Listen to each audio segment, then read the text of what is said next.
আজকে আমরা last topic, ক্যালকুলাসের যে লাস্ট টপিক, সেই টপিকটা আমরা খুব ব্রিফলি করব। সেটা হচ্ছে ইন্টিগ্রেশন। বেসিক্যালি আমি জাস্ট একটা ওভারভিউ দেব, ফান্ডামেন্টালি বোঝাবো যে ইন্টিগ্রেশন কি, সেইটার মানে ডিফারেন্সিয়েশন যতটা ডিটেলে করেছি ইন্টিগ্রেশন অতটা ডিটেলে করব না। বাট এটাই হবে লাস্ট টপিক, এরপর আমরা অ্যাকচুয়াল ফিজিক্সের দিকে ঢুকে যাব। ওকে, চলো একটা জিনিস করি। ধরো আমার কাছে একটা ফাংশন আছে,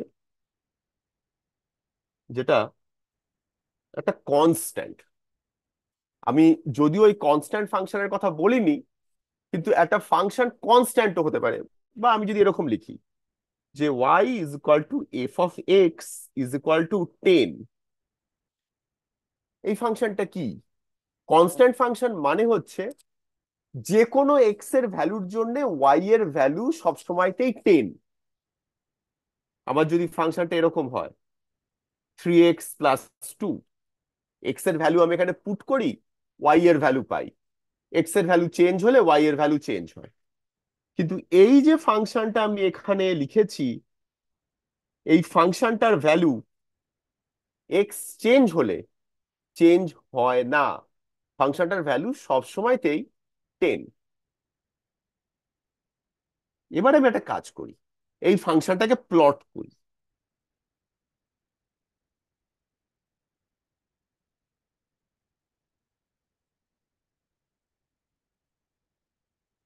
কিরকম হবে ফাংশনটা?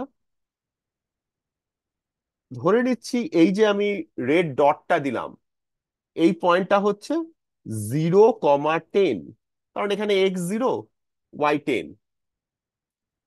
আমি এই রকম একটা হরাইজন্টাল লাইন পাবো, যেটা হচ্ছে y is equal two F of x is equal two 10, এই ফাংশনটা। আমি কেন বলছি এইটা y ইজ ইকুয়াল টু 10 ফাংশনটা? আমি যে কোনো পয়েন্ট নিই, যে কোনো, সেই পয়েন্টের জন্য ফাংশনটার ভ্যালু 10। যেদিকে খুশি, নেগেটিভে পজিটিভে যেখানে নিই, ফাংশনটার ভ্যালু 10। তাই একটা হরাইজন্টাল স্ট্রেট লাইন মানে সেটা হচ্ছে একটা কনস্ট্যান্ট ফাংশন। এক্ষেত্রে আমি একটা জেনারেলাইজড ওয়েতে লিখতে পারি যে যদি আমার y is equal to C হয়, এটা হচ্ছে একটা কনস্ট্যান্ট ফাংশন। আর এই কনস্ট্যান্ট ফাংশনটার জন্য সব এক্স এর যে কোনো ভ্যালুর জন্য y এর ভ্যালু হচ্ছে C. y equal to C হলে আমি আরেকবার প্লটটা আঁকি একটু বড় করে। আমি এখনো ইন্টিগ্রেশন বলতে শুরু করিনি কিন্তু, যদিও আমি জাস্ট ওভারভিউ তৈরি করছি খুব বেসিক লেভেল থেকে। এই রেড লাইনটা তার মানে y ইকুয়ালস টু সি এর প্লট। এইবার একটা ইন্টারেস্টিং জিনিস বলি। ধরো দুটো এক্স এর ভ্যালু নিলাম, একটা বলছি আমি x 0, আর একটা বলছি x 1। X equal to x 0, সেইখানে ওয়াই এর ভ্যালু কত? সি। কারণ সব ভ্যালুর জন্যই তো কনস্ট্যান্ট ভ্যালু।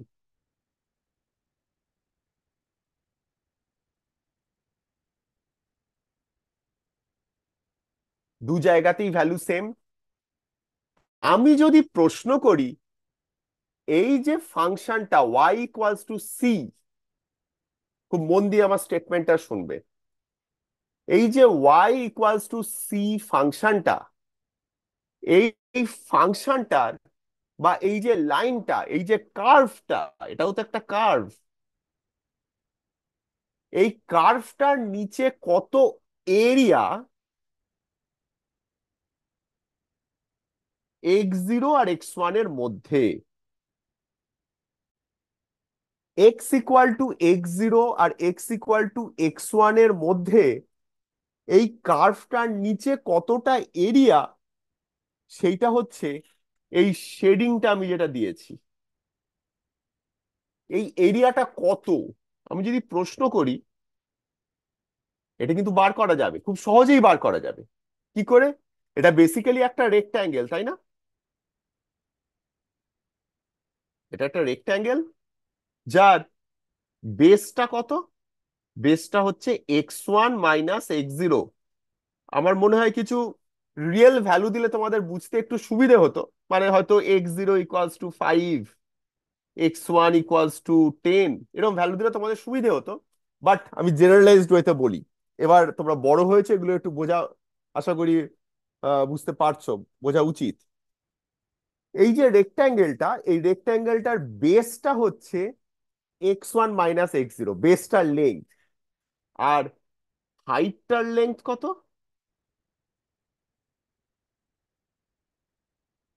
আমি কি বলতে পারি? হাইটটার লেন্থটা বলা তো খুব সহজ, তাই না? হাইটটার লেন্থ কত কে বলতে পারবে? রূপম, বলতে পারবি হাইটটার লেন্থ কত? হ্যাঁ, সি। কত? হ্যাঁ, C. C. C. Correct.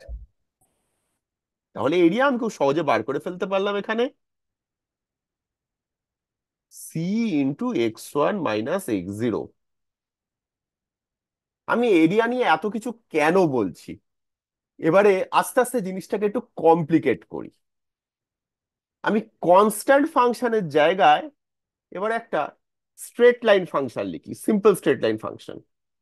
y = একটা রিয়েল ভ্যালু নিয়েই করি, আর ওরকম জেনারেলাইজ রাখবো না। Let's say y = 4x। এই ফাংশনটা যেই y = 4x ফর্মে এসে গেল, আমার মাথায় সঙ্গে সঙ্গে একটা স্ট্রেট লাইনের ইকুয়েশনের কথা মনে পড়বে। y = mx + c in general হয়। তাহলে y = 4x এ নিশ্চয়ই y ইন্টারসেপ্টটা 0, আর স্লোপ হচ্ছে 4। Positive slope, y intercept 0। এইটা মাথায় রেখে আমি এবার এটা প্লটটা এঁকে ফেলি। নিশ্চয়ই এইরকম টাইপের হবে একটা স্ট্রেট লাইন, যেটা অরিজিন দিয়ে পাস করছে, আর যার স্লোপ হচ্ছে 4। ক্লিয়ার? আশা করি কোনো অসুবিধা নেই, এটা বোঝা খুব সহজ। তবে অনেক ডিসকাশন হয়েছে এটা নিয়ে। এইটার ক্ষেত্রে যদি আমি প্রশ্ন করি, এই কার্ভটা বা এই ফাংশনটার নিচে কত এরিয়া,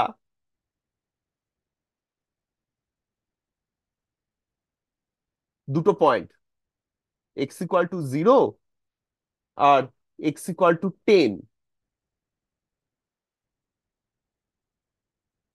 x = 0 আর x = 10 এর মধ্যে এই ফাংশনটার, এই বাই কার্ভটার নিচে কত এরিয়া আমি যদি বার করতে বলি, এটাও তোমরা পারবে বার করতে। কি করে? এটা একটা ট্রায়াঙ্গেল, আর ট্রায়াঙ্গেলের ক্ষেত্রে তোমরা জানো এরিয়া হচ্ছে half into base into height. বেসটা তুমি এখানে দেখতে পাচ্ছ 10। হাইটটা কি করে পাবে? বার করা খুব সহজ। x = 10 এ y এর ভ্যালু কত? এই পয়েন্টটা নিশ্চয়ই 10, 40। তার মানে এই হাইটটা নিশ্চয়ই 40। তারপর তুমি হাইট পেয়ে গেছো, বেস পেয়ে গেছো, তুমি এরিয়া বার করে ফেলতে পারবে। সিম্পল। আশা করি কোনো কনফিউশন নেই। একটু এটাকে কমপ্লিকেট করা যেতে পারে। আমি যদি বলি 0 থেকে 10-এর জায়গায় 4 থেকে x = 4 আর 10-এর মধ্যে কত এরিয়া, সেক্ষেত্রে কি হবে? সেক্ষেত্রে এই এরিয়াটা, এটাও বার করা অ্যাকচুয়ালি সহজ। দুভাবে করা যেতে পারে। আমি আগের যে এই ট্রায়াঙ্গেলটার এরিয়াটা বার করেছিলাম, নাম দিই। এটা বলছি ও এ বি, এই পয়েন্টটা বলছি সি ডি। আমি এভাবেও করতে পারি যে ও এ বির কত এরিয়া মাইনাস ও সিডির কত এরিয়া। এইভাবে আমি এরিয়াটা বার করতে পারি। বা এটা একটা কি, এটা একটা ট্রাপিজিয়াম। ট্রাপিজিয়ামেরও ফর্মুলা আছে, সেই ফর্মুলা ইউজ করে আমি বার করে ফেলতে পারি। এখানে 40 ওটা ছিল, এই পয়েন্টটা হবে হচ্ছে 4,16, মানে এই হাইটটা 16, আমি সব ইনফরমেশন আছে এক্ষেত্রে, বেসটা হচ্ছে 6, সব ইনফরমেশন আছে, ইনফরমেশন নিয়ে আমি বার করে ফেলতে পারি। এটাও সম্ভব। এইবার আমি নেক্সট স্টেপে যাচ্ছি। আমি আর এরিয়াটা বার করছি না, আমি জাস্ট একদম বেসিক লেভেল থেকে তোমাদের গ্রাস্প করার জন্য আমি কনসেপ্টটাকে বিল্ড করছি। নেক্সট স্টেপ, আমি নেক্সট ফাংশনে যাই এবারে। কোয়াড্রেটিক একটা ফাংশন নিই, simple quadratic function y is equal to x square. Y is equal to x স্কোয়ারের গ্রাফটা কেমন? প্যারাবোলা। আমি জাস্ট পজিটিভ সাইডটা আঁকছি, হ্যাঁ, আমি আর নেগেটিভ সাইডটা আঁকছি না, জাস্ট পজিটিভ সাইডটা আঁকছি। এই কার্ভটার জন্য এবার যদি এক্স ইকুয়ালস টু 0 থেকে এক্স ইকুয়ালস টু 10 অব্দি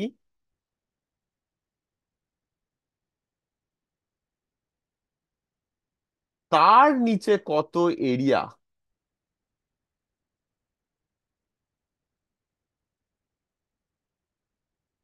এই এরিয়াটা যদি আমি তোমাদের বার করতে বলি, এর পরে কিন্তু এইবার তোমরা কিন্তু প্রথম হোঁচটটা খাবে, প্রথম স্টাম্বলিং ব্লক। এর মধ্যে কি তুমি এরিয়াটা বার করতে পারবে?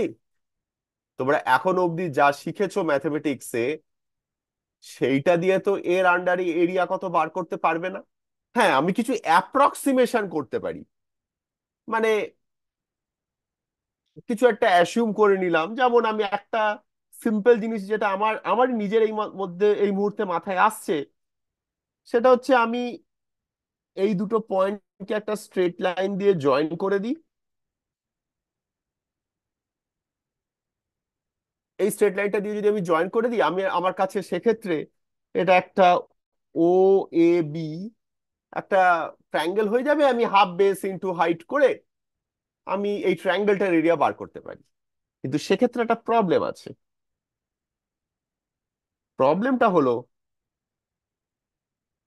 এই এতটা এরিয়া আমি এক্সট্রা বার করব। আমি বলছি সেক্ষেত্রে এইটা হয়ে যাবে এরর। এতটা এক্সট্রা বেরিয়েছে, এইটা এরর। এবারে রূপম ভালো আহ দেখতে পারে, আমি ধরছি রূপম খুব ভালো দেখতে পারে, অবজার্ভ করতে পারে। রূপমের মাথায় একটা নতুন আইডিয়া এলো। আচ্ছা, তাহলে আমি একটা জিনিস এরকম করতে পারি। আমার এন দুটো পয়েন্ট কেন, আমি বরং এই একটা পয়েন্ট নিই। ধরে নিচ্ছি এই পয়েন্টটা 5, মিডল পয়েন্টটা আমি নিলাম, নিয়ে অরিজিন থেকে আমি মিডল পয়েন্টটা অব্দি জয়েন করলাম, আবার এই মিডল পয়েন্টটা থেকে এন্ড পয়েন্টটা অব্দি জয়েন করলাম। করে আমি একটা ট্রায়াঙ্গেল পেলাম আর আরেকটা ট্রাপিজিয়াম পেলাম। এই দুটোর আমি আলাদা আলাদা এরিয়া বার করতে পারি। বোঝা যাচ্ছে? সেটা করলে কিন্তু আমার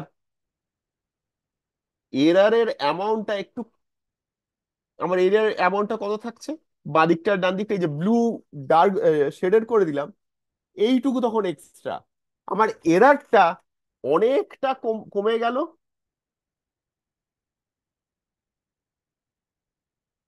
তাই না রূপম, অর্ঘদীপ? তাই না রূপম? বোঝা যাচ্ছে এরারটা অনেকটা কমে গেল এই এই ব্রেকিং, এই ব্রেকটা করার পরে। ওকে। অর্ঘদীপ বলল সেক্ষেত্রে তাহলে আমি এরারটাকে আরো কমানোর জন্য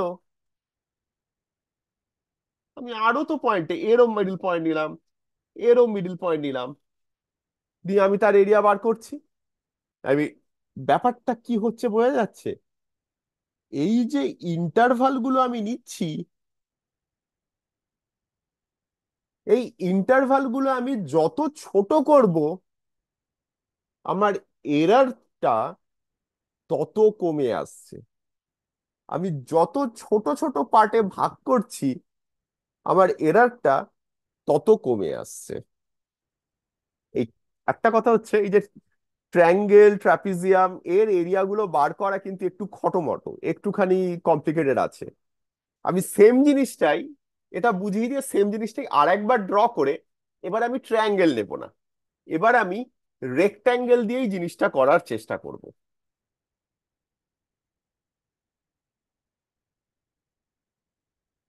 এই Y equals to x square, আমি ফাংশনটা আর চেঞ্জ করছি না, Y equals to x square ফাংশনই আমার থাকবে। এবারে আমি একটু জেনারেলাইজ করি। আমি দুটো পয়েন্টের মধ্যে এরিয়া বার করছি, x0 আর x1। আমি একটা মেথড বার করছি যাতে করে x0 আর x1 এর মধ্যে এই y equals to x square কার্ভটার নিচে কত এরিয়া, আমি সেটা বার করার চেষ্টা করছি। আর একটু আগেই বুঝতে পেরেছি, আমি যদি এই পুরো জায়গাটাকে ছোট ছোট ইন্টারভালে ভাগ করে দিই, আমি জিনিসটা করতে পারি। এক কাজ করি, আমি একটা পয়েন্ট নিই এক্স, একটা জেনারেলাইজড এক্স একটা পয়েন্ট, আর তার পাশে আর একটা পয়েন্ট নিই যেটা হচ্ছে এক্স প্লাস এইচ। দুটো পয়েন্ট নিলাম, এক্স আর এক্স প্লাস এইচ। তাহলে এই ডট যেটা দিলাম আমি একটা, এই ডট পয়েন্টটা কি হবে? এই ডট পয়েন্টটা হবে হচ্ছে X comma F of X. আর অন্য কালারে একটা ডট দিই, ব্লু কালারে। এই পয়েন্টটা হচ্ছে x plus H comma F of x plus H. Clear? Rupam clear তো? অসুবিধা নেই কিছু, বোঝা গেছে? ওকে।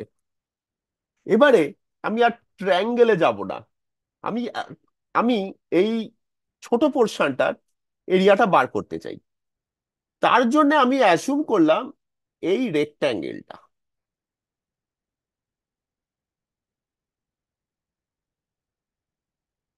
এই রেক্ট্যাঙ্গেলটার এরিয়া কত? এর বেস হচ্ছে এইচ, তাই না? এক্স থেকে এক্স প্লাস এইচ, তাহলে এর বেসটা হচ্ছে এইচ। আর আর হাইটটা কত? হাইটটা হচ্ছে এফ অফ এক্স, তাই না? আর এরার কতটা এক্ষেত্রে? এই যে ব্ল্যাক পোর্শনটা, এই ব্ল্যাক ট্রায়াঙ্গুলার পোর্শনটা, এই পোর্শনের এরিয়াটা আমার মিস হয়ে যাচ্ছে। ঠিক? আমি লিখছি area calculated is equal two H into F of x. এবারে তোমরা কি কনভিন্স হতে পারছো কিনা দেখো, একটা কথা বলছি।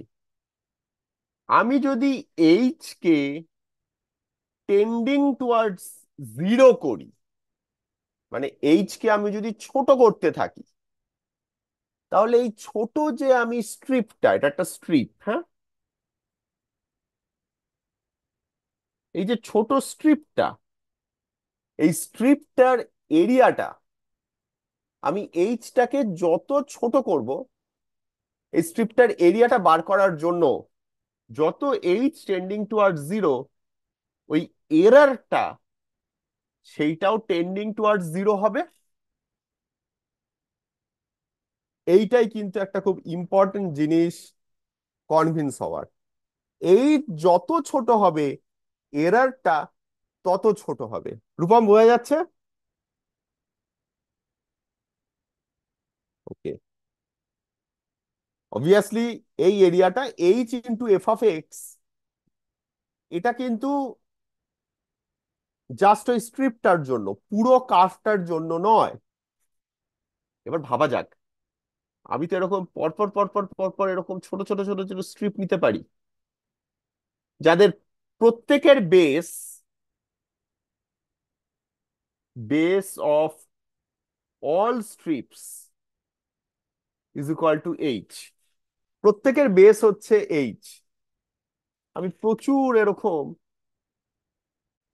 ছোট ছোট স্ট্রিপে আমি ভাগ করে ফেলতে পারি, ভাগ করে ফেলতে ইনফ্যাক্ট প্রচুর এরকম স্ট্রিপ ধরতে পারি। আমি কি এইটা লিখতে পারি যে total area is equal two summation of H into F of x? প্রত্যেককে আমি অ্যাড করছি, তাই summation of H into F of x. হ্যাঁ, একটা এরর থাকবে, প্রত্যেকটার জন্য একটা এরর থাকবে, প্রত্যেকটা এরকম ছোট ছোট স্ক্রিপ্টের জন্য একটা এরর থাকবে। এরর গুলো কিন্তু অ্যাড হতে থাকবে, সেটা খেয়াল রাখতে হবে কিন্তু। বাট যদি আমি এটা লিখি, limit H trending toward zero summation of H into F of x, তাহলে এররটাও টেন্ডিং টুয়ার্ড জিরো হয়ে যাবে। এটা কিন্তু টোটাল এরিয়াটা, limit H trending toward zero summation H into F of x, এইটা হচ্ছে টোটাল এরিয়া। এবার কে বলতে পারবে, এবার একটুখানি আনমিউট করে বলতে হবে, যদি এইচ টেন্ডিং টুয়ার্ড জিরো হয়, তাহলে এই যে আমি স্ট্রিপ গুলোকে অ্যাড করছি, নাম্বার অফ স্ট্রিপস কত হবে যদি if H trending toward zero, H যদি জিরোর দিকে ট্রেন্ড করে? হ্যাঁ বলো অর্ঘদীপ, বলো। স্যার মনে হচ্ছে ইনফাইনাইট হবে আর কি। Infinite, very good. এইচ যদি জিরোর দিকে টেন্ড করে, এইচ মানে উইডথটা যদি জিরো করে দিই, তাহলে নাম্বার অফ স্ট্রিপস ইনফাইনাইট। মানে এই যে আমি সামেশনটা করছি, আমি actually summing over infinite numbers, H F X plus H, মানে H F X one plus H F X two plus H F X three plus H F X four, এরম করে করে ইনফাইনাইট নাম্বার অফ আমি summation করছি। খেয়াল রাখা, এটা কিন্তু একটা ইনডিটারমিনেট ফর্ম, কারণ এক একটা সামেশন, এই যে এইচ ইন্টু এফ এক্স, এইটা তো অলমোস্ট জিরো, কারণ এইচটা জিরো, একটা নাম্বারকে জিরো দিয়ে মাল্টিপ্লাই করা হচ্ছে। H F X tending toward zero, আর এরকম অলমোস্ট টেন্ডিং টুয়ার্ড জিরো কে আমি কতবার অ্যাড করছি? ইনফাইনাইট নাম্বার অফ টাইম, মানে ব্যাপারটা একটু জিরো ইন্টু ইনফিনিটি টাইপ ফর্মে আসছে। তাহলে মানে এটা একটা লিমিটের প্রবলেম। এই লিমিটের প্রবলেমটা কিন্তু একটু আলাদা। হ্যাঁ, আমরা যেই টাইপের লিমিট করেছি তার থেকে এই লিমিটের টাইপটা একটু আলাদা। তার জন্য কোথা থেকে কত অবধি করছি আমি আর ওই কমপ্লিকেশনে যাচ্ছি না, আমি জাস্ট ফান্ডামেন্টালটা তোমাদের বোঝাচ্ছি। ইন্টিগ্রেশন যখন করবে, এই এই টাইপেরও কিছু লিমিট করতে হয় ম্যাথমেটিক্সে। আর এটা ওয়েস্ট বেঙ্গল জয়েন্টে এককালে খুব প্রিয় ছিল, প্রতি বছর একটা অঙ্ক এই টাইপের ডেফিনেটলি আসতো, এই টাইপের লিমিটের। যাই হোক, মানে এটা একটা টাইপ লিমিটের। রূপম, বোঝা গেছে? এটা ক্লিয়ার? এই যে ইনফাইনাইট নাম্বার অফ টাইমস আমি অ্যাড করছি, একদম ক্লিয়ার? ওকে। এই যে সামেশন, যখন আমি খুব ছোট ছোট নাম্বারকে অ্যাড করছি ইনফাইনাইট নাম্বার অফ টাইমস, এই জিনিসটাকেই বলা হয় ইন্টিগ্রেশন। আর তখন সামেশনটাকে, এই যে সামেশন সিম্বলটা কিরকম, এইরকম একটা সামেশনের সিম্বল, এটাকে যদি আমি একটু স্মুথ করে দিই, পুরো জায়গাটাকে একটু স্মুথ করে দিই, এইরকম একটা জিনিস দেখতে হয়, একটা এস এর মতো জিনিস। এই এস এর মতো জিনিসটাই হচ্ছে যেন একটা সামেশন করছি, আমি অনেকগুলোকে অ্যাড করছি, খুব ছোট ছোট নাম্বারকে অ্যাড করছি, ইনফাইনাইট নাম্বার, সেইটাই হচ্ছে ইন্টিগ্রেশন। যখন আমি এই সামেশনটাকে ইন্টিগ্রেশনে আমি যখন চেঞ্জ করে দিই, এফ অফ এক্সটা যেমন আছে সেরকম থাকলো, এই যে এইচ, এইচটাকে আর এইচ লেখা হয় না। আমি এইচটা কোথায় নিচ্ছিলাম? এইচটা আমি এক্স অ্যাক্সিসের উপর নিচ্ছিলাম, একটা খুব ছোট ভ্যালু, সেই জন্য এটাকে তখন লেখা হয় ডিএক্স। ডিএক্স মানে এক্স এর ওপর এক্সটা খুব অল্প পরিমাণে চেঞ্জ হচ্ছে। অ্যাকচুয়ালি এইচটা কি ছিল? এইচটা তো এক্স, খুব অল্প পরিমাণে চেঞ্জ হচ্ছে, তাই না? এক্স প্লাস এইচটা কি, এক্সটা খুব অল্প চেঞ্জ হচ্ছে বাই অ্যামাউন্ট অফ এইচ, এইচটা টেন্ডিং টুয়ার্ড জিরো। সেই এইচ না লিখে আমরা তখন লিখি DX integration F of X DX. Obviously একটা জিনিস আবার কিন্তু, একটা খুব ইম্পর্টেন্ট জিনিস আবার বলবো, তার আগে এতদূর অব্দি ক্লিয়ার?